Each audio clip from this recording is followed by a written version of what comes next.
Three, two, one. What's up, Arroyos, Compollos? What's going on in the House of Grace tonight? What's up, everybody? Spoiler alert, I am not George Medina. So who's on the show tonight? Tonight we have Michael Moman with an indie comic called Oldsmobiles with Lasers. Yes. Sounds really cool. Check that out. Yes, let's get it.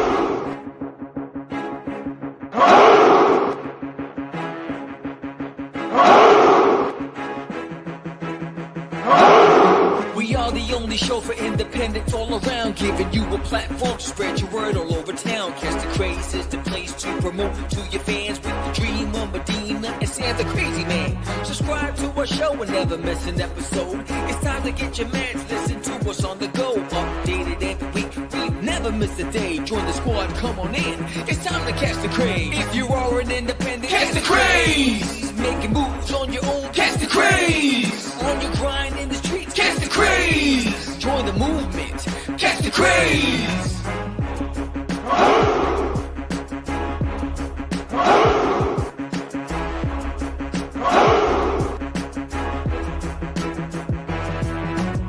Yeah, George, we did it again. Come on now. You know you want to do it. Catch the Craze.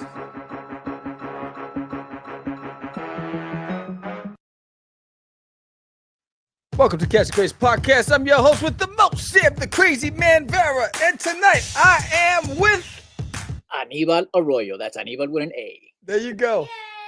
Let me make this official. What's up, everybody? Oh, look at that. Oh, he's bringing it back. Right.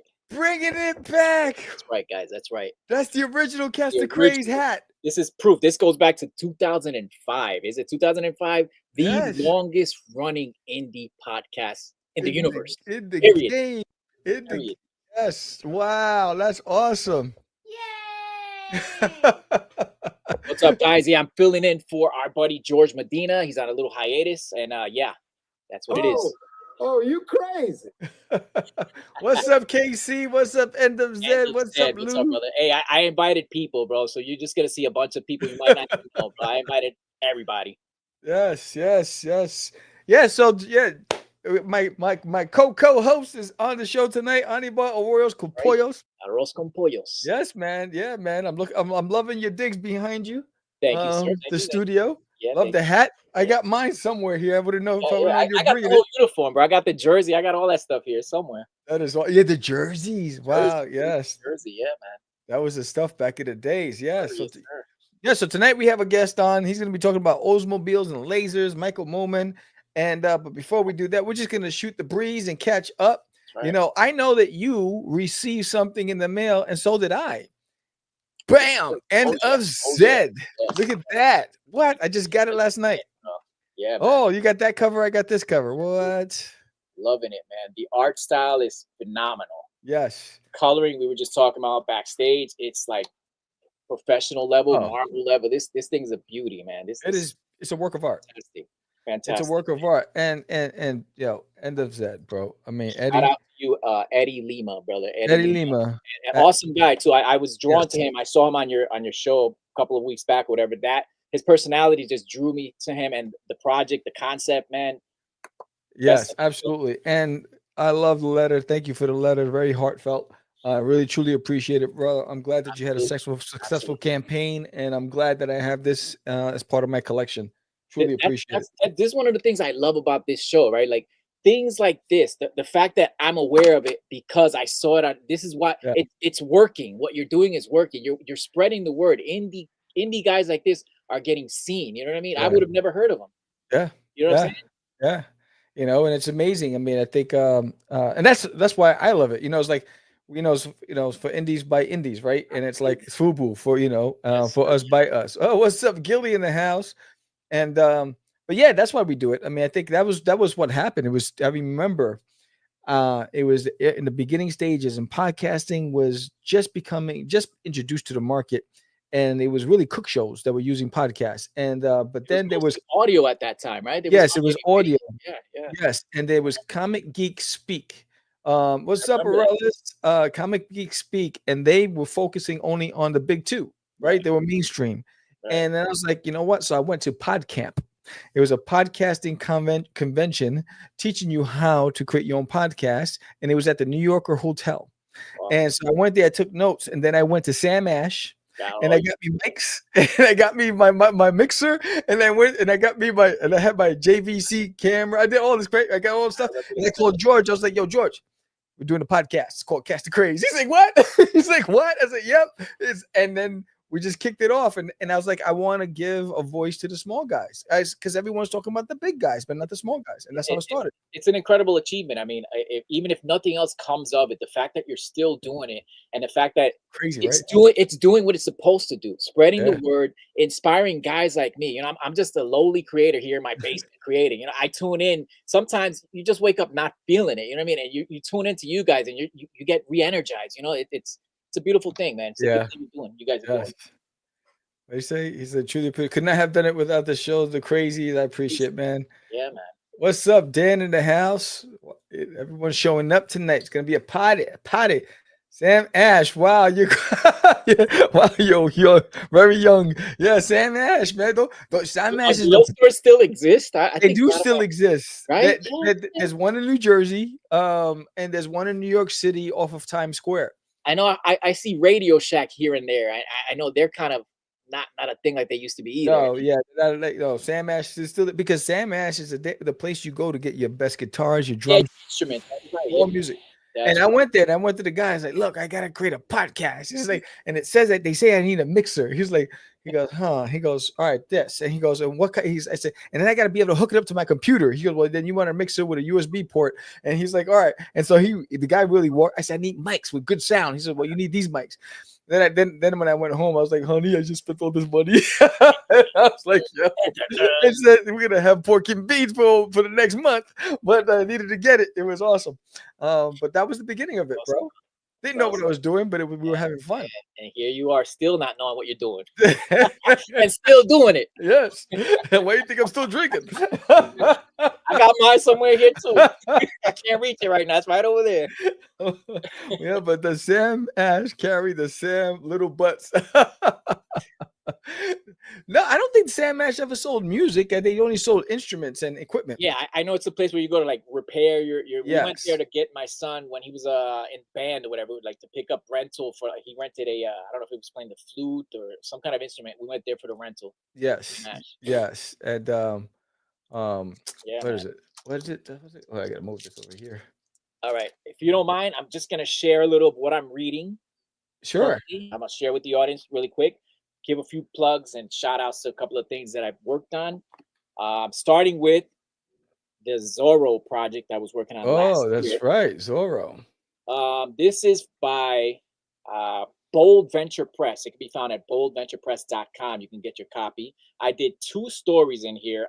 One is called The Reward for Zorro, written by Patricia Crumpler. Make sure I get everybody's names right. And the second story is called Thorns of the Rose, written by Jan Zabinski. Hopefully I didn't butcher that last name. And it's all possible. Thank you to Audrey Parente and Rich Harvey. And of course, my main man, Michael Gracia, who actually threw my name in the hat for the whole thing. And let me just show people's. There it is. Put some of the artwork. Well, that's all done digitally on the iPad Pro, Procreate. And Sam, let me tell you, I got my first royalty check ever, bro, from this thing. You know what I'm saying? Like, oh wow, royalty check. I'm pushing it. You know what I'm saying? It wasn't, it wasn't, groundbreaking. Let's just say I can finally afford that extra topping on my pizza now. There you go. Get those anchovies. I continue to get royalties. So hey, I'm pushing this thing. Hopefully people want to buy it. There you go. Where can people get it? That would be at boldventurepress.com. Just awesome. Go there, boom, place your order, and they send it right out to you. All right, Polar Nights, what's going on? And I'm currently reading a lot of indie stuff, like we mentioned before. End of Dead. Yes. Looking at that. I'm reading this by Philip Russert, one of our good buddies. Oh, Philly. I'm a lover of anthologies. Everybody knows that. Everybody that knows me. And this is a horror anthology. That's one of my favorite genres. Phil is a hell of a writer. I got to be honest. I was pleasantly surprised with the story, writing style. Phil, keep doing your thing, buddy. And I will finish it. I promise you. And I will tell you, I will give you my straight up opinion and my review. All right. There you go. Look at that. What I got. What's going on over there, Sammy? I got The Art of Futurama by Matt That's Groening. awesome. Look at that. This is legit. I That's mean, this is crazy. When you turn these pages and you look at some of even like the backgrounds and the landscape and the render. I mean, I All the love art trends. books. I love all that stuff. We were just talking offline about Yeah. collecting comics, and I said I actually transitioned all my comics I get through Kickstarter. I'm supporting other indies, but I actually buy a lot of art of books, and that's where I put most of my energy because I'm always inspired by all these creatives, Absolutely. and I love hearing the story. I love the stories behind Right. the concept and the art, Yeah, and same so when you turn the page and you have these notes and you know the creator's notes and the story behind everything, that's what I find most fascinating because it triggers my mind to start imagining things, right? And then it just inspires. So that's what I got now. I'm starting to read that. I have You can I never learn enough in your field. You know what I mean? You're always no, learning. You're always gathering information and then yes. seeing how you can put it into practical use. You know? Bro, That's grass, now you can pay for the Buckies. yeah. Buckies, yeah. George and I will be hitting up Buckies in a few weeks. We're heading out to Texoma Con. So that's gonna be legit. Awesome, man. But Yeah. yeah, I love art of books. I'm always fascinated by just creators out there. Yeah. You know, it's whenever I get stuck, I have to go to my art of books, my collection. And then if they don't do it for me, then I go into my crates. I dig into the long boxes and I find the like old school image books or the old school Yeah. stuff. And I'm like, wow, look You at see this. this shelf right here, dude? You know what these all are, right? I don't know if you can see it from there. Is that Wizard Magazine?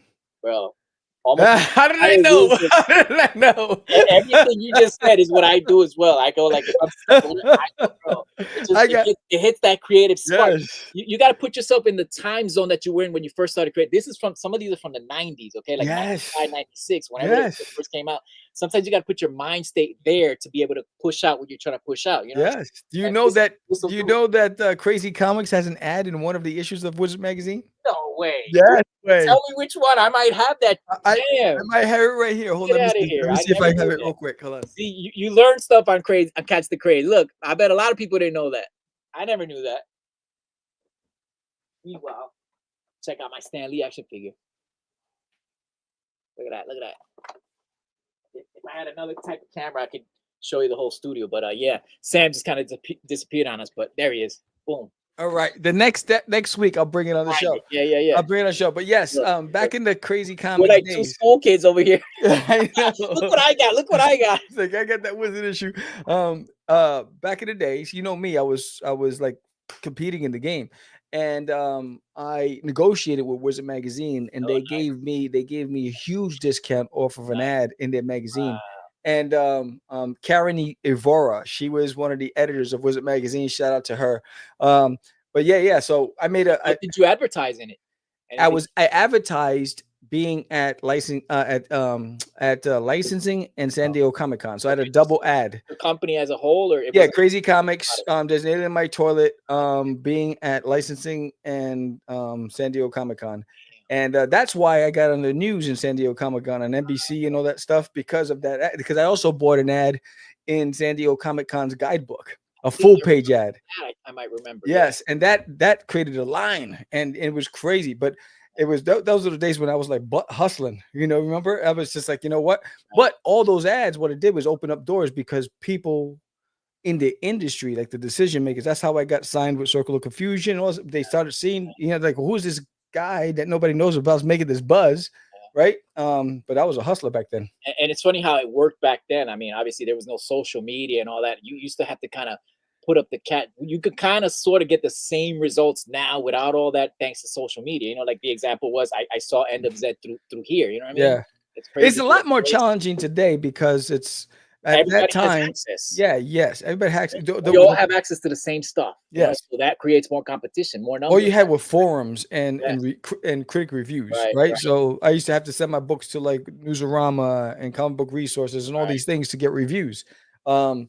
And because then that would get because they had all of the eyes on there and the following. So I'm a firm believer though, the cream always rises. Even if there's so much competition going on, the cream always rises to the top. Whatever the best of the best, that's what's going to stand out regardless. Yeah, but that back then it was just like there was no rules of, which I was Right. just figuring it out. Yeah, absolutely. Today, I think the airwaves and the media is so saturated with a lot of stuff. Yeah. To rise through all that stuff, it Yeah. takes a lot of work, Yeah. right? A lot of hustle. There's definitely a lot of filters and things that Yeah. kind of it's not as pure. It's very diluted now. There's a lot of distractions. There's a lot of things on top that make it a little bit more difficult in some aspects. Yeah, because the algorithms, they are just showing your stuff to other creators, Yeah. right? And so we're trying to get to the consumers, right? But who's seeing your stuff? It's other creators. And the only way I find that I connect with the consumer is usually direct to market when I'm in the conventions, because then they come and then they'll follow me on social media and then they'll Nothing beats share it. face-to-face live Yes, that's it. interaction, bro. You know, Yeah. but when you look at the algorithms, it's other when I get hit with other creative stuff showing up on my feeds. But that's why it makes it difficult. How do you break, unless you hire an expert, how do you break those algorithms to really impact and get to the market that you're trying to target? Because Yeah. all you get is like a lot of thumbs ups and likes from your peers. Cool, that's cool, but it ain't helping me. I'm trying to get to these I people always over think here. about that too. Like, I love supporting my boys and all that at Kickstarter, but it's basically like we're handing each other money. Okay, here's Yeah. 20 for your Kickstarter. Yeah. I do mine. Just give me back the 20. Yes. Because that's all it is. It's people that people that you're cool with most of the time, and it's kind of the way that I look at it. It's funny the way it works, man. Yeah, it is. It's Nobody's cracked that code yet, right? To get outside of that circle. Every now and then you'll get an honest, Yeah. just a straight up person that just likes your work out of the blue that you don't know in another state or another country or whatever. Those are always the best to me. Those always mean the most to me, Yeah. Yeah. I have a true, moving to Texas really helped me because I have a true following in Texas. And I have the same faces that I see at different conventions, and they'll follow me because they'll know, because they follow me on social media. They'll know when I'm going to have a new trading card or a new issue It's or new actually really prints. impressive how you network your circle out there. You know what I mean? I see it's grown. Yeah. You introduced me to new people. It's a wonderful thing that you've done out there. Yeah. Yeah, I got lucky. I got fortunate, and I met some artists at a show, and then they said, "Hey, you need to talk to this promoter," and then I talked to that promoter, and I'm at that show. That, hey, you got to talk to this guy, and that's how it just started building. We find our people wherever we That's go. it. Right? That's it, right? And that's it. That's all it is, And so for me, that's the exciting part. It's and then Texas has so many shows. Like this year, Right. Yeah. I'm doing 12 shows, and 9 of them are shows I never did before. That's crazy. Right. And I did 14 last year. Right. And, and 12 the year before. So it's like, so I want to see which of these events that is going to give me the biggest return on my investment. Right.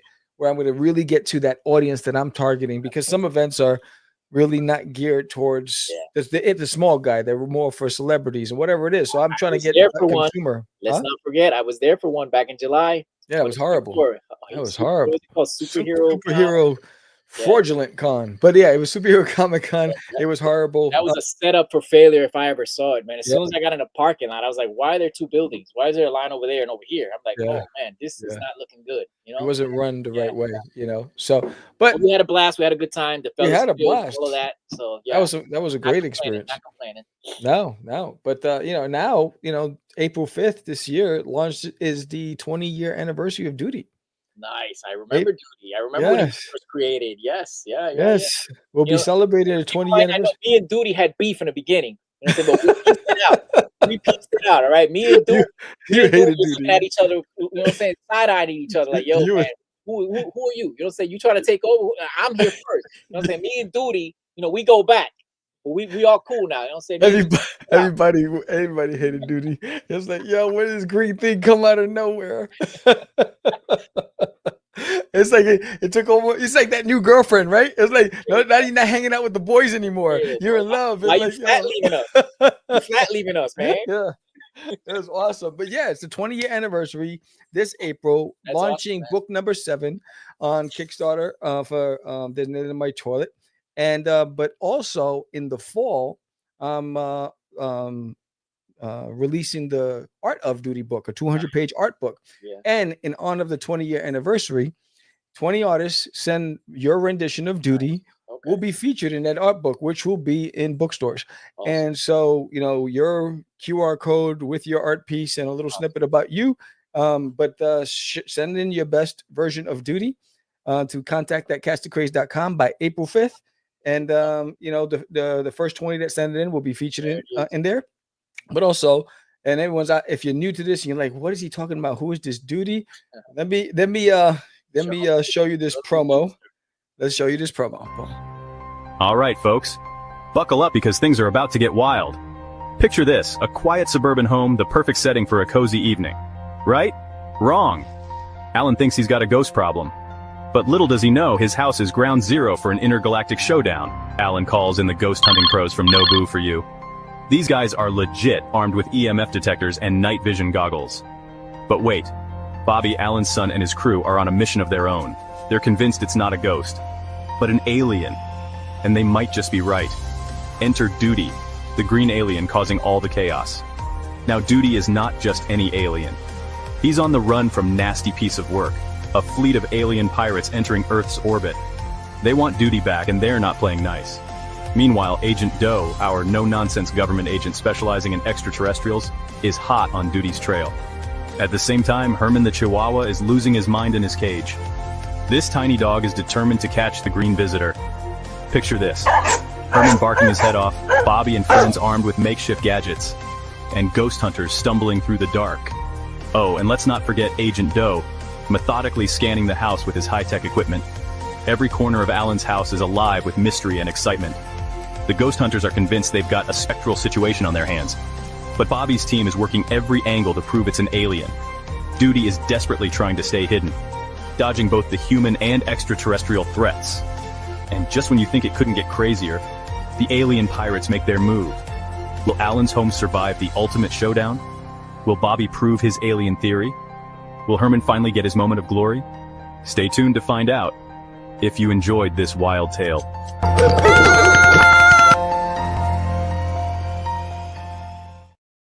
And if you haven't signed up, sign up now.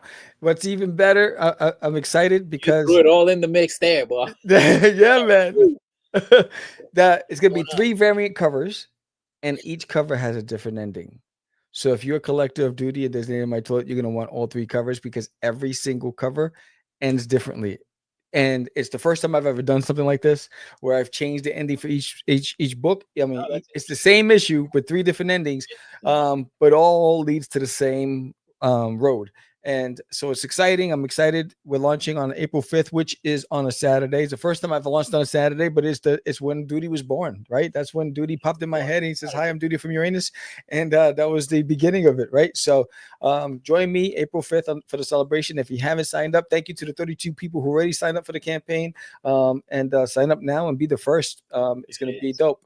And you know what I love most about this whole thing, the whole Doodie project? Your love for Doodie. Yeah, your love for Doodie has kind of won me over as well. You know what I mean? That passion, the fact that you're still doing it, that's like your guy. You know what I mean? I love that. I love to see that in any creator. That passion.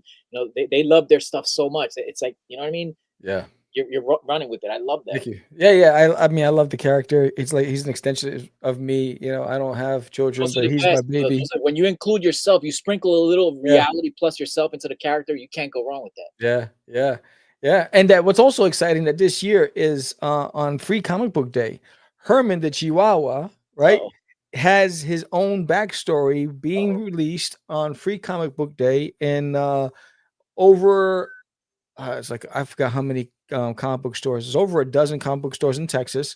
It's being published by Read Good Comics, or We Make Good Comics. They're publishing it. It's an 8-page short story. It's in an anthology. I will be at a book signing on Free Comic Book Day. There's an incentive if you pick up the book and you go on social media and you tag me with you holding the book and you show up to a convention. You'll get a free trading card, limited edition trading card. And if you show up at any of the conventions that I'm at with the book, and you make a purchase, you'll get a sketch card illustrated by me there with a character of your choice. Yeah, so I'm excited this year. So there's a lot going on this year with Doodie, and then Herman. I had fun drawing that story with Herman. It's a really fun backstory. Doodie's in it. So you'll understand it ties to Disney in my toilet. So Is there gonna be an ongoing series as well, or is it just yeah, remember Herman was a 4 story short that I wrote.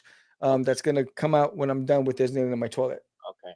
Yeah, so I've always had Herman's story written and ready to go. Just like I had the samurai story spinoff ready to go. I have a lot of different everything that happens after issue 10 of Disney in my toilet becomes 4 story arcs of Doodie's different adventures and different sagas. You know, like Doodie's Monsters is a 4 issue mini. And I introduced that a year ago, issue number 1. I will be finishing that at the end of this You series. have a lot of content, bro. Yeah. I'm not realizing how much content you have, man. Yeah. Like exhausted just listening. I'm like, I'm amazed though. I'm just like I'm amazed by that. That's just like it blows my mind, bro. Like I'm always impressed by that. Thank you. Thank you. I appreciate it. Yeah. And I'm excited. You know, I'm really excited about this one. It took a year. I'm only doing 2 campaigns this year. I'm not doing 4.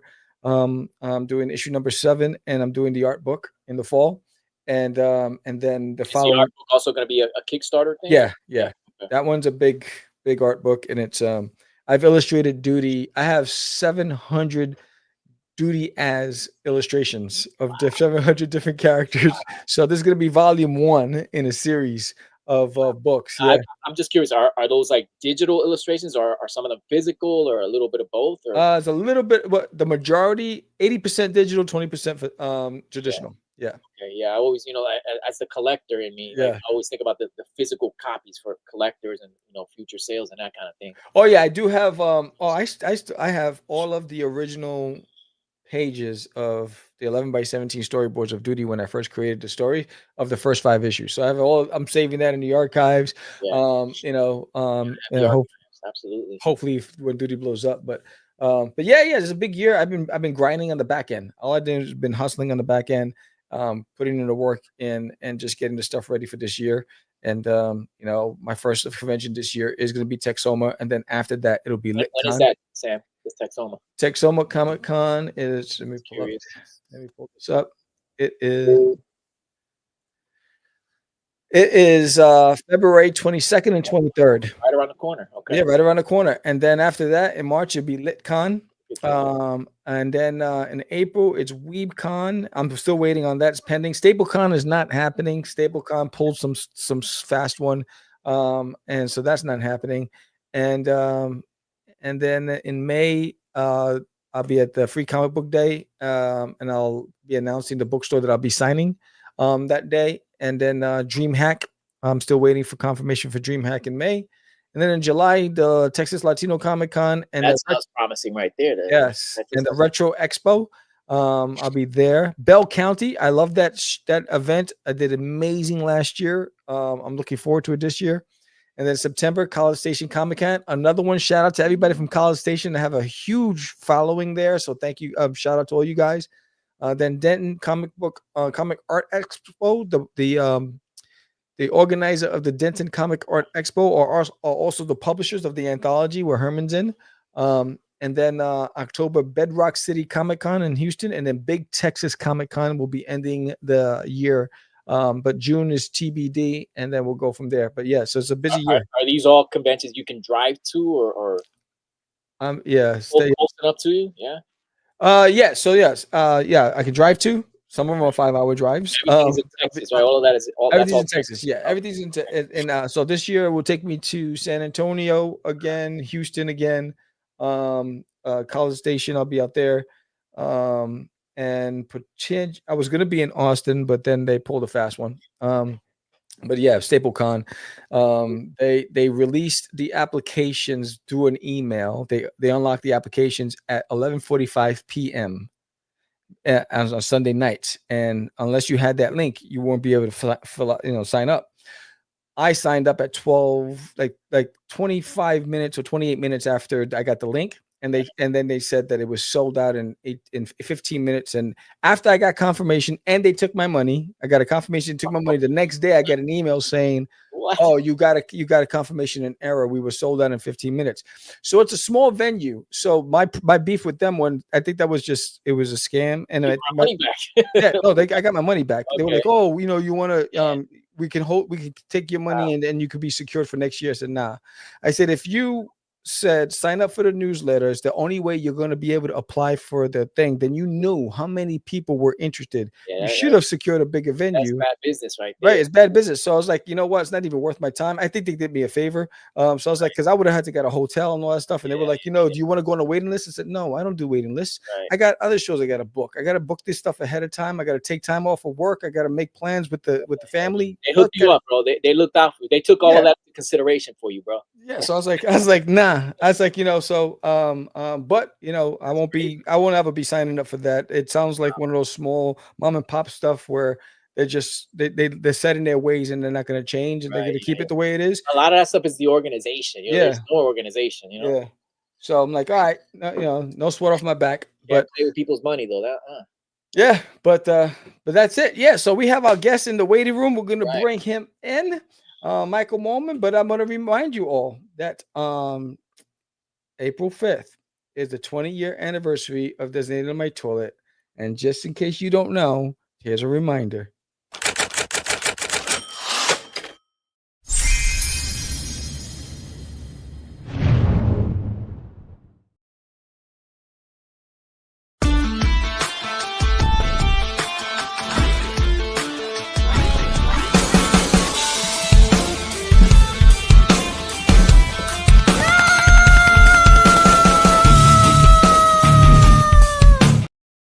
All right, what's up, Mike? Hey, how's it going? How you doing, Mike? I'm doing awesome. I hope my audio's okay. Yes, sir. Perfect. Yes, sir. Loud and clear. So, I gotta say, seriously, I was impressed. Not many people get my name pronounced right first time, and you were right on there, Moman. I'm like, it's an easy damn. name, Moment. No, I get Mormon, Mormon. Believe me, I feel your pain. My name's Aníbal. Enough said. Okay, I feel your pain. Some people say Annabelle. Oh, Annabelle. Yeah, I get Annabelle. Oh, I get it all. I actually considered changing my name legally, but I was like, what am I gonna do tomorrow? Just call me Jimmy or something. You know what I mean? I'm like, it's long enough. Everybody knows me as Aníbal. Just say my name. That's it. Just learn how to say it. Say my name. Say my name. That's what I was thinking there. Yeah. My name is Dutch because I'm pretty much the whitest a person can be. That's awesome. He just froze. He just froze. But because you could actually say it. There you go. You're back. So you said Dutch. Oh. Did you see the movie Dutch? Oh gosh, yeah. That was an awesome movie. Nothing to do with being Dutch, but no. I think I rented that thing constantly. Yes. Just Ed O'Neill, and that was just loved Ed it. O'Neill from Married with Children.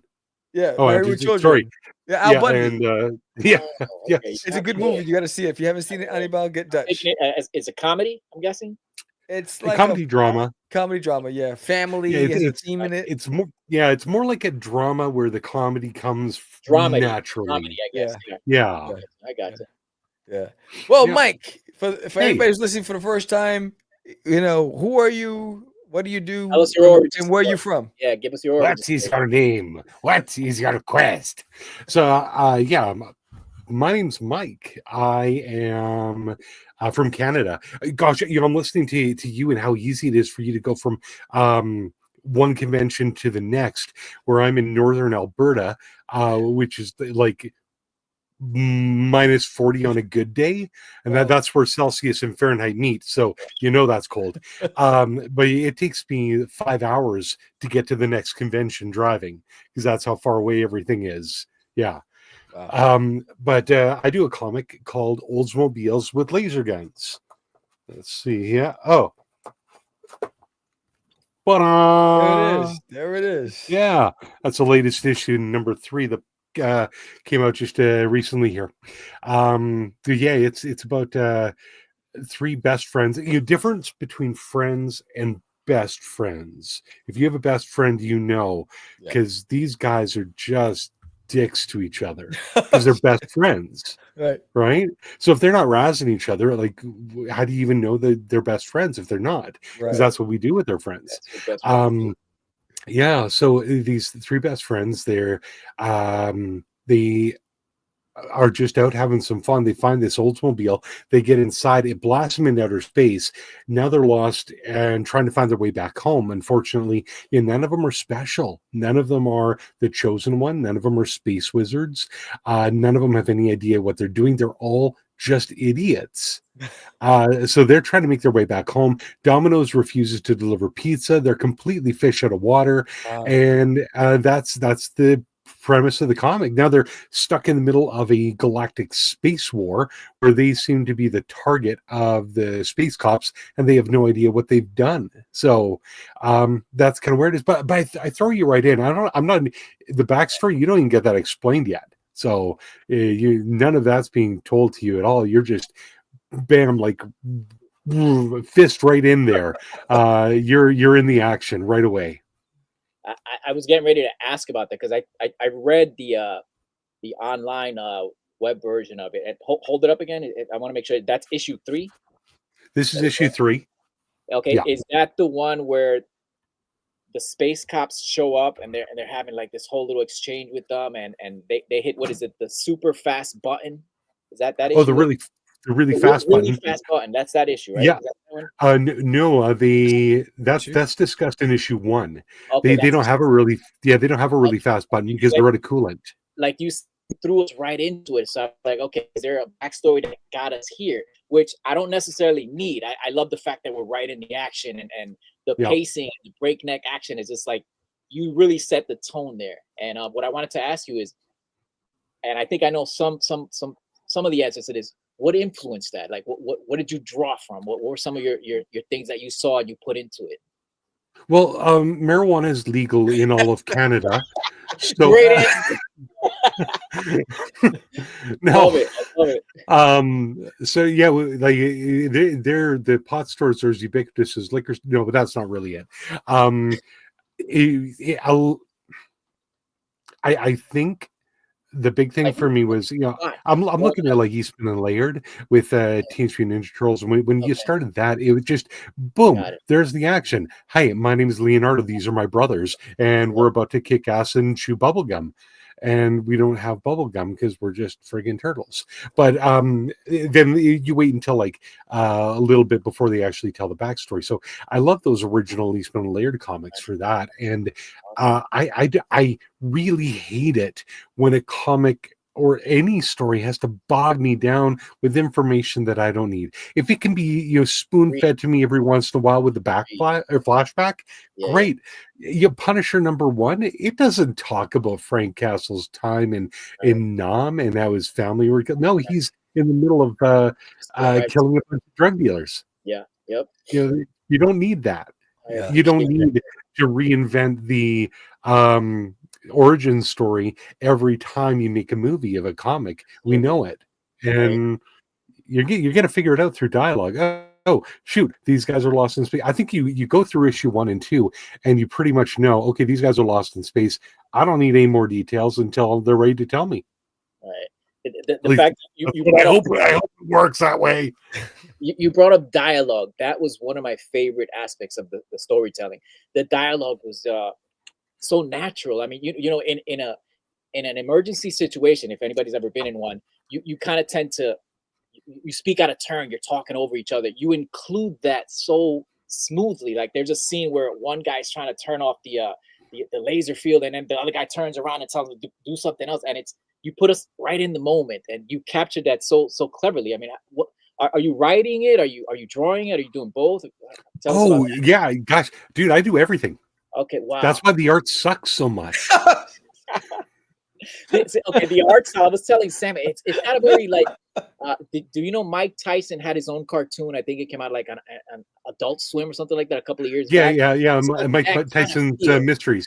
Even what Sam was showing his Mike Groening stuff, the Simpsons artist, it's got that look to it, which again, it's totally acceptable. Dude, it was. I threw an Archie comic and a Tintin in a box. They made sweet, sweet love, and my comic is what popped out. Strangers. See, I'm a lover of color. I like color. Do you plan to put it in color or the printed version or anything like that? Or So, all my printed versions are black and white. I really want to do black and white, but what I'd like to do is release it as a trade paperback when I get when I get issue 4 done. Then I'm going to decide whether or not I'm going to release the trades as color. Okay. So that's going to be. I would kind of like to keep it black and white for now because I appreciate what you're saying. Go back to the Ninja Turtles, what you were saying, right? Yeah, I got you. Yeah. I don't even know if it's so much of a cost cutting measure for me as it is a feel, because therein comes back to the art style. You notice that the characters in Oldsmobiles with laser guns, they're simplified. Like, look, there's Nathan. Look at him. Yeah. It's simple. But then if you're Mike, let me ask you this. What program are you working on as you're creating? What device? I'm just curious as an artist myself. Okay, multiple ones. So I do Photoshop primarily for my touching up and my shading, and I also use that for my lettering right now. I'm using Clip Studio Paint. I just recently switched to it for my drawing because what I found was it worked so good on the Android tablets that I was able to just bring it to work, and then on my lunch break, I would just do an hour of drawing. Yeah. I transitioned to Clip Studio just because Photoshop was just getting too expensive, and so I said, let me try something new. And Clip Studio does everything. I love it. I just love it. Absolutely. So here's the other thing I want to show you. When you compare the characters themselves to like the background detail that I do, I put a lot of effort into the background and minimal into the characters. Because what issue are we looking at here? Was that issue? Yeah, that's issue 2. 2. Okay.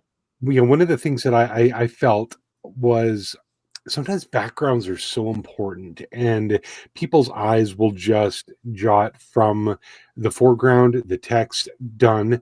Where I want to make the background more interesting. I want to make what's going on in the scene itself to be its character in itself, much like what I did with the car, because the car is the Oldsmobile, but you also need humor in the car, so the car really doesn't get the dynamic change, but instead I put all the effort into drawing it a little bit more to give Car and Jenny that je ne sais quoi. Tell us a little bit about the character, the female, the computer. Is it an android? Is it what is that, like some sort of AI in there with them? Oh, wouldn't you like to know? That caught my attention. Spoiler. Well, I don't like using the word female. I think it's a little bit derogatory. Sorry, but the lady,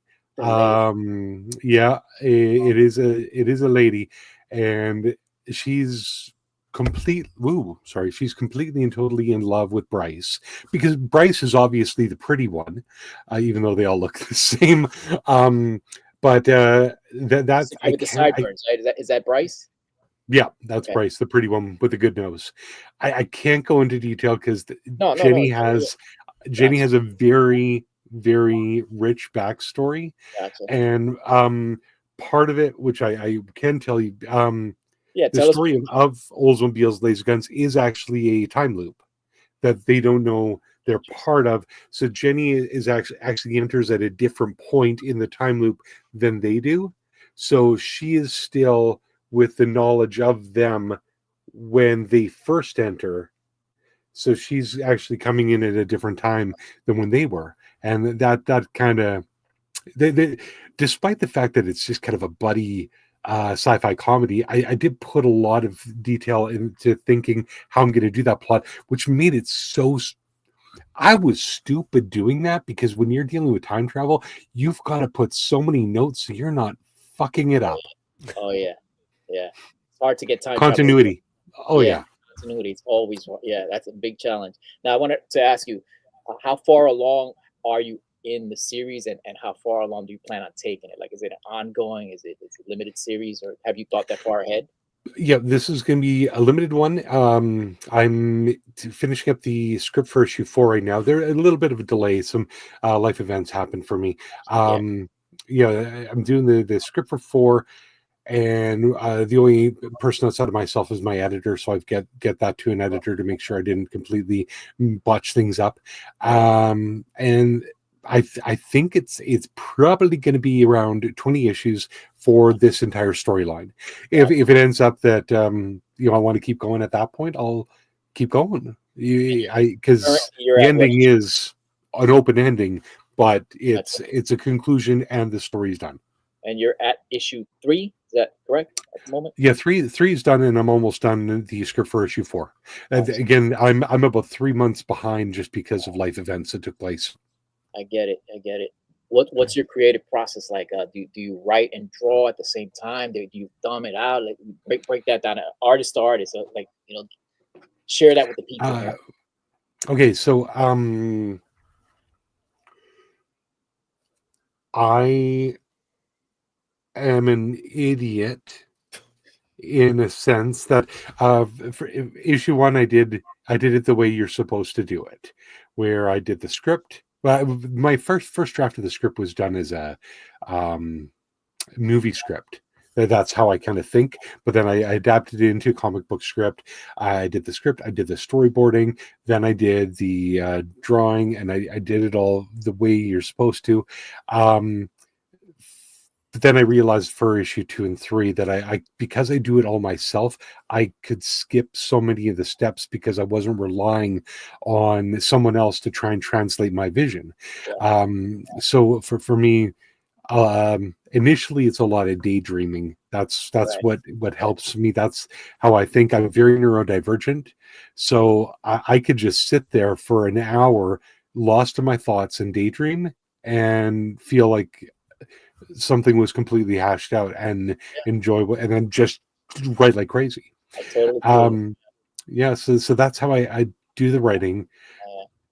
And from there, then I go right into modeling and planning out how I'm going to be doing all the scenes. So I work with some just your static wooden doll kind of models for how I want to draw everything out. And there I will readjust my script based on what I feel works better for each page. So I skip the storyboarding and go right into the pages. Is that all done digitally as well? That's like the thumbnail process. Do you do that digitally as well, or you sketchbooks? But my thumbnail process is right on the page. Gotcha. So I do that. I actually do that with a program called Mangaka, which he actually got a full page ad in issue 3. Because I not being paid to promote his work at all. I just really liked it, and I said, "Hey, dude, I like your program.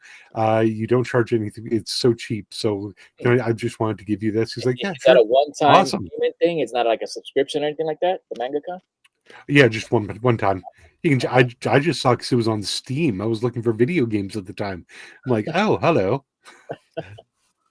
Yeah. That's incredible, man. Yeah. As artists, I like the fact that you brought up that sometimes just sitting there, you figure out what you want to do with your story. That's the way you plot. That's how you find solutions to whatever problems you're having with your story, and you eliminate the middleman being writer and artist. Which again, who was it that said something about that the best position to be as a creator is to be both to have the creator, the writer, and the artist in the same body. It might have been like Frank Miller or somebody. I heard the quote somewhere, and I'm totally on board with that. Well, I don't have to write nearly as much for my descriptions, because I know how the character is feeling because I wrote the text. And that actually brings up something funny that you had mentioned about the dialogue. Like the praise you gave me there, like, thank you so much on that. I was in radio for a decade, so I had to learn how to recognize the voice. Radio stations all throughout Canada. I even had my voice on a couple of stations in the States, voice tracked. But whenever I would write a bit, I had to make sure that I was writing anything down, any show prep. I had to write it down either point form or write it exactly how it would be read, because people normally don't write the same way they talk. Yeah, it's two completely different things. So you were to read it the way it's written, and you know, it's very you achieved it where it is natural. It happened, like I said, people talk over each other, and you know, it's a Yeah, beautiful thing. uh, that was practice. That was a Yeah, decade of practice it shows. in writing the way people It talk. Well, shows. thank you. I Yeah, appreciate that. that's one of the And things that definitely throws me off if I'm reading something and the dialogue just seems like almost like bad acting. You know, like they're just reading the oh, prompts or whatever, dot dot dot dot dot, and I lost it. I can't read it anymore.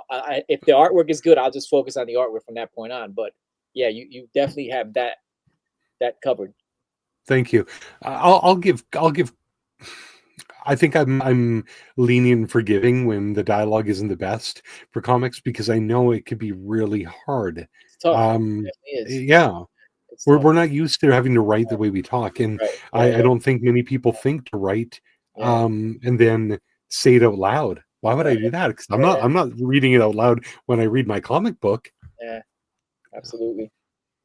So what Yeah. got you into comics? Well, I had what it was I had a lot of money. I had way too much money, and I didn't know what to do with it. Good I was problem. like, what do I do with all this money? So I found comic books, and I was able to alleviate all that money and get rid of it all. Nice. What was your first book you read? First comic book I ever read. Oh, gosh, I never really thought. Um, How about this? What was the first comic that really inspired you to want to really, truly get into it? it's right behind me. Ah,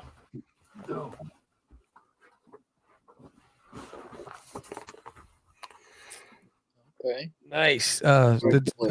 Nice. Defective. Okay. Charles Burns, Hard-Boiled Defective Stories. Is So that a what black was So it I- about? What was it about it that inspired you? So I loved comics and stuff. I think but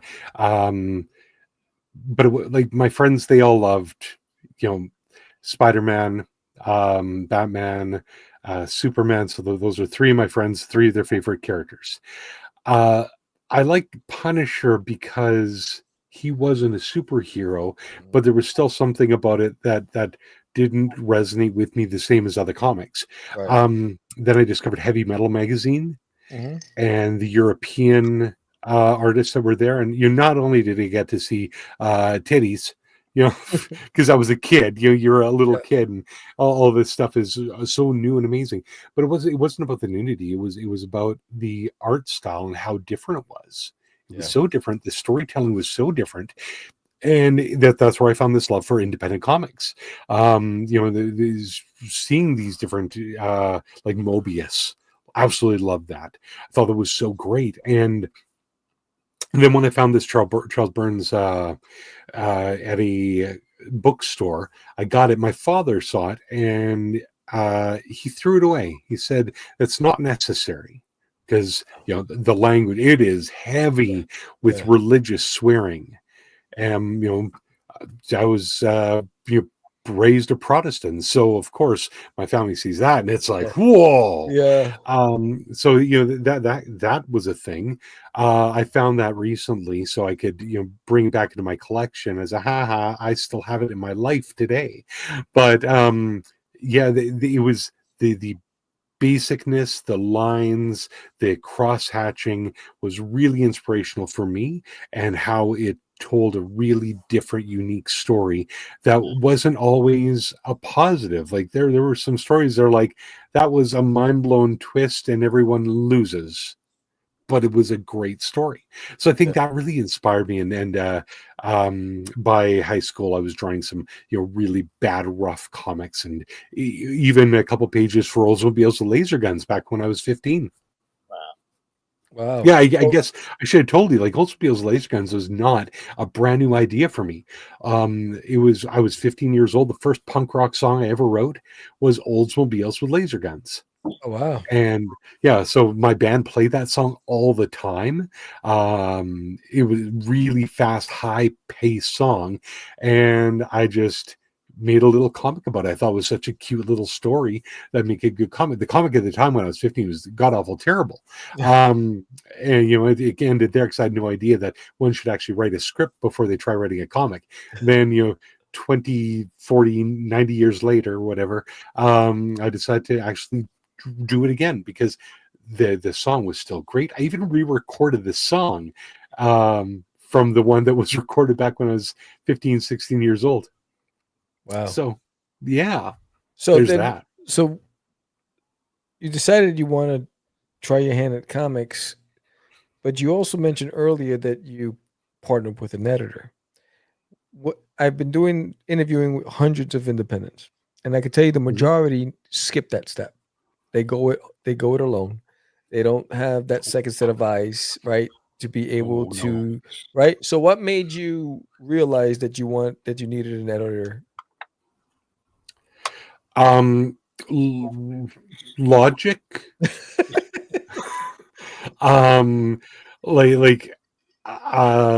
So background, very educated. So I've got my BA in sociology with a focusing crime and deviance. I have my law degree, with all of those credentials and blah blah blah blah.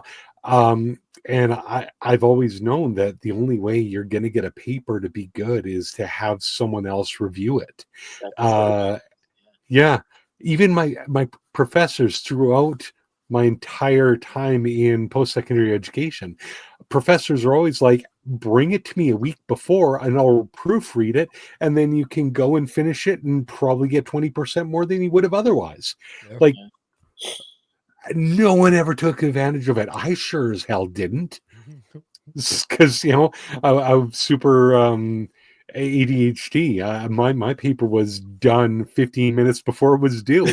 But I just realized that this is something I want printed. This is something I want to give people. I don't want people to get this product that is maybe just lacking a little bit, and the editors are not that expensive. This guy I got was a fraction of what I thought, and he did such a good job, like so good. And not only that, I lucked out. So Sean French is my editor, and he's got lots of credentials. Like he's written, ghostwritten, video games, comics, you name it. Just a nice guy. And it turns out he also does stand-up comedy.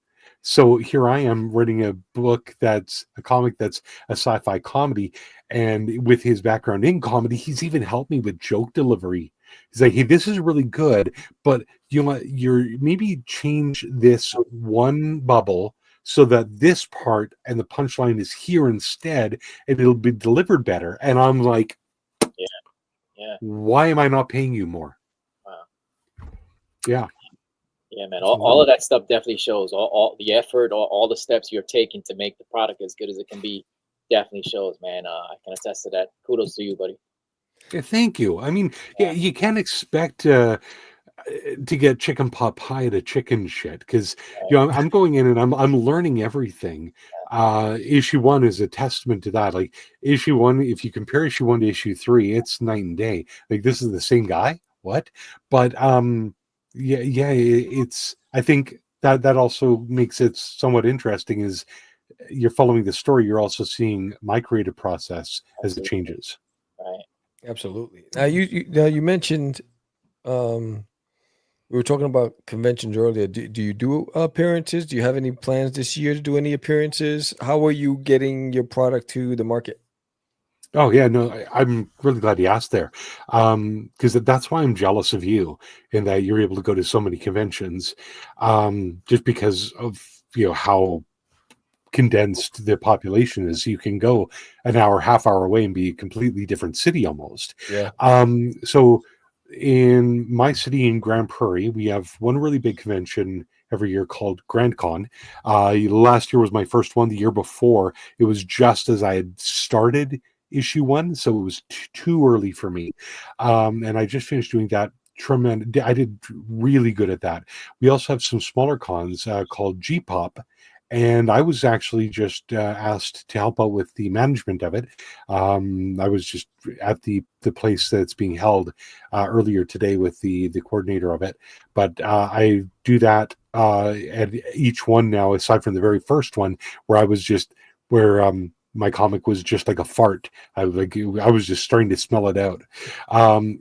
So I've got that one coming up. Now, this is the first year where, despite some difficulties in life, the universe, and everything, I'm able to make it more out of town. And I'm going to be doing Northern FanCon in Prince George, which is about a 5-hour drive. And then I'm going to go up to Yellowknife, Northwest Territories. Wow. For context on how big how big Canada is, we're north. Like we're probably 12 hours from the border north. I'm going to be driving another 12 hours north to get to Yellowknife. Wow. That's a trip. Yeah. And there's really nothing in between. There's a section of the road where it's straight, where you could literally just tie the steering wheel down and you're fine. But I'm not going to do that, but I'm going to go with someone else, and we'll just split the driving shift so we can do them one day. Because even flying there is impossible because there's no flights out. We'd have to leave on a Thursday to get there Friday night. Yeah. Yeah. Well, you look at some pictures online of Yellowknife in the summer, or even the winter for that matter, and it is a beautiful, beautiful place. Yeah, like untouched. Just Nice. but the guys there, Ptarmicon, they are so cool. They're so nice, and they're getting like 800,000 people at this convention in the middle of nowhere. Well, I guess, it's still a major city, but to me, it's the middle of nowhere because it's not Edmonton or Calgary or Vancouver or Toronto, but it's just the distance I have to go. That's awesome. That's awesome. So where can people find you on social media? Gosh, just look for Oldsmobiles, laser guns, or Moment Does Art. The website's the best way to go. Just oldsmobilescomic.com. Outstanding. So give us your elevator pitch. Someone's just tuning in, whether they're going to be listening to us on Spotify after this. Why should they pick up your series? Oh, don't. Gosh, I charge too much for my comic book. My comic is expensive because I don't care. Because if you love it, you're going to spend money on it. Just read it for free. Go online. And if you go to my website, again, oldsmobilescomic.com, sign up to the newsletter. You'll get issue 1 and 2 sent to you for free. Just buy it if you really like it and want to support me. But other than that, enjoy this story and get it for free digitally. You're not going to hurt my feelings. If you have money to spare, please buy the comic. But if you just want to enjoy it and let me know about it. I love that. Don't buy my comic. I'm not making it to be rich. Gosh, that's why I went to law school and it's not working yet. But maybe one day, maybe one day I will be, and then I can just send everyone a comic. But awesome.